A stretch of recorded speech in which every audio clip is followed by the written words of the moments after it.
Assalamualaikum warahmatullahi wabarakatuh. Alhamdulillah kita bisa berjumpa lagi di kanal saya Badru Sirot. Pada kesempatan ini saya akan membahas tentang kecerdasan bahasa atau kecerdasan linguistik.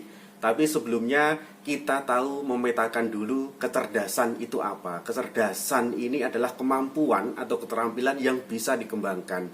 Di dalam wilayah kecerdasan ini ada 8 wilayah kecerdasan. Yang pertama adalah kecerdasan linguistik, kemudian kecerdasan logika matematik, visual dan spasial, ada juga kecerdasan musik, interpersonal, intrapersonal, kecerdasan kinestetik dan naturalis. Tetapi kita tidak akan membahas semua kecerdasan itu di dalam kesempatan ini. Hari ini saya akan fokus pada kecerdasan linguistik atau kecerdasan bahasa. Sebenarnya apa itu kecerdasan linguistik atau kecerdasan bahasa? Ini adalah kemampuan seseorang dalam menggunakan kata-kata atau kalimat secara efektif, baik itu secara lisan maupun secara tulis. Jadi orang yang memiliki kecerdasan bahasa akan lebih efektif ketika berkomunikasi, baik itu di dalam lisan maupun di dalam bentuk tulisan. Sebenarnya kita mulai dulu dari perkembangan bahasa anak. Jadi kecerdasan bahasa ini bisa dimulai dari anak-anak.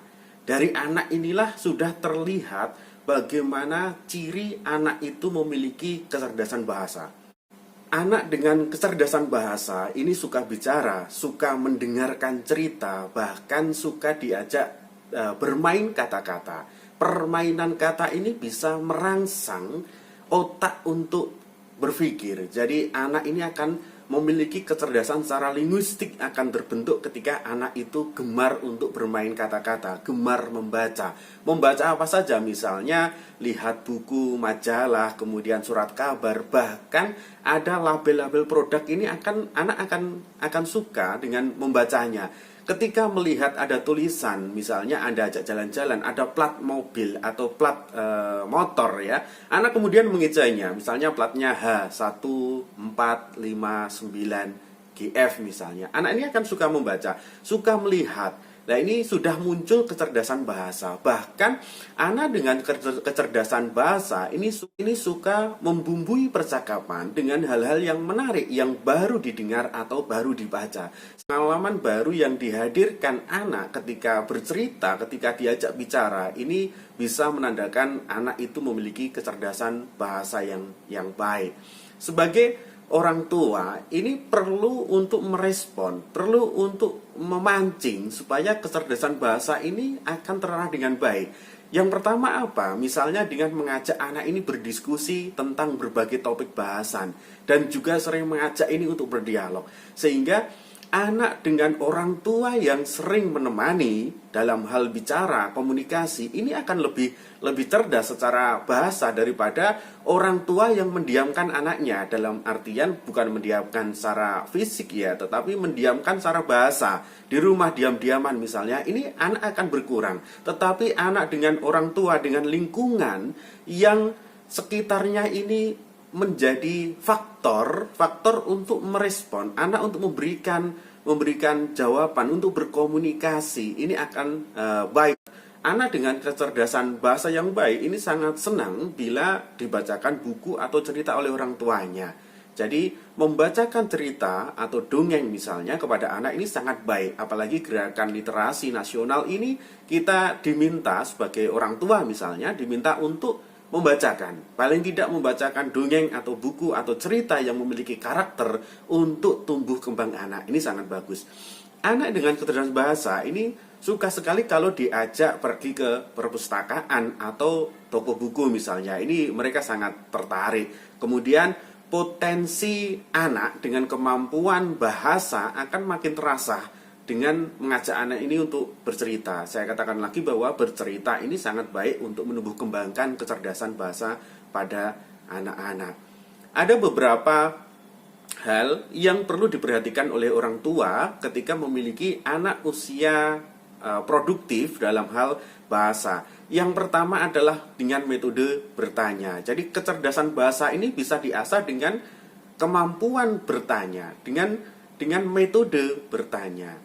Nah, ini namanya sepele, tetapi kalau anak kita ajak bercerita, misalnya kita ajak berdialog setiap hari, ini bertanya, kemudian anak menjawab, merespon, ini secara kemampuan bahasanya akan terus meningkat. Yang kedua adalah metode menyanyi. Jadi menyanyi kalau di anak usia dini ya, di PAUD, baik itu di TK, taman kanak-kanak maupun di PAUD ya, ini menyanyi itu menjadi hal yang penting. Kenapa? Karena dengan irama, selain kecerdasan bahasa, juga ada kecerdasan musik yang berkembang di situ. Sehingga dengan menyanyi, anak ini akan berlatih bahasa secara lirik lagunya. Misalnya kita menyanyi, misalnya anak diajak menyanyi dengan balonku ada 5 misalnya, rupa-rupa warnanya. Ada warna, belajar warna. Kemudian gabungan antara lirik lagu dengan lirik berikutnya ini juga memiliki kaitan yang erat, sehingga kecerdasan bahasa ini bisa terbentuk dari situ. Kemudian yang ketiga adalah dengan metode bercerita. Jadi jangan bosan-bosan anak dibacakan cerita. Ketika anak ini sudah mendengar, jadi pendengar yang baik, kemudian dia mendapatkan pengalaman baru, mendapatkan kosakata baru di dalam pikirannya. Sehingga anak ini ketika diajak bicara tentang suatu hal, dia akan mengaitkan dengan kata-kata yang sudah tersimpan di dalam otak anak itu. Jadi untuk meningkatkan kecerdasan bahasa, ada 3 metode yang perlu dilakukan oleh orang tua. Yang pertama adalah metode bertanya, kemudian metode menyanyi, dan yang ketiga adalah metode bercerita. Anak dengan kecerdasan bahasa yang baik akan tumbuh kembang menjadi anak yang cerdas dalam hal komunikasi. Sehingga apa? Ketika kelak nanti anak itu sudah dewasa, akan bisa menggunakan bahasa yang baik. Dan tentu menggunakan bahasa yang benar pula. Sehingga anak itu akan lebih mudah ketika berkomunikasi memilih kata, diksinya ini tepat, kalimatnya menjadi efektif, tidak menghambur-hamburkan kalimat.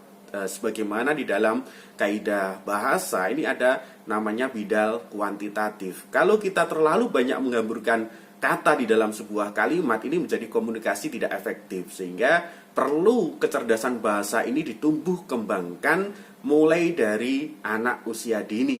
Dengan 3 metode tadi, yaitu metode bertanya, metode bercerita, kemudian metode menyanyi, ini anak perlahan akan memahami konsep kata, akan variasi dan jenis kata menjadi lebih banyak, lebih kaya, sehingga anak ini akan mudah berkomunikasi. Kemudian kata-kata yang sudah tersimpan di dalam otak ini bisa diretrieve atau bisa dipanggil ketika diperlukan dalam komunikasi. Itu yang dinamakan kecerdasan bahasa. Saya kira itu pada bahasan kita hari ini. Jadi dapat disimpulkan bahwa kecerdasan bahasa atau kecerdasan linguistik ini adalah kemampuan atau keterampilan manusia dalam menggunakan kata-kata atau kalimat secara efektif, baik secara lisan maupun tulis. Karena kecerdasan bisa dikembangkan, bisa ditumbuh kembangkan, maka kecerdasan itu bisa diasah. Demikian yang bisa kita bahas pada hari ini, semoga bermanfaat. Sampai bertemu lagi di kanal saya. Terima kasih. Assalamualaikum warahmatullahi wabarakatuh.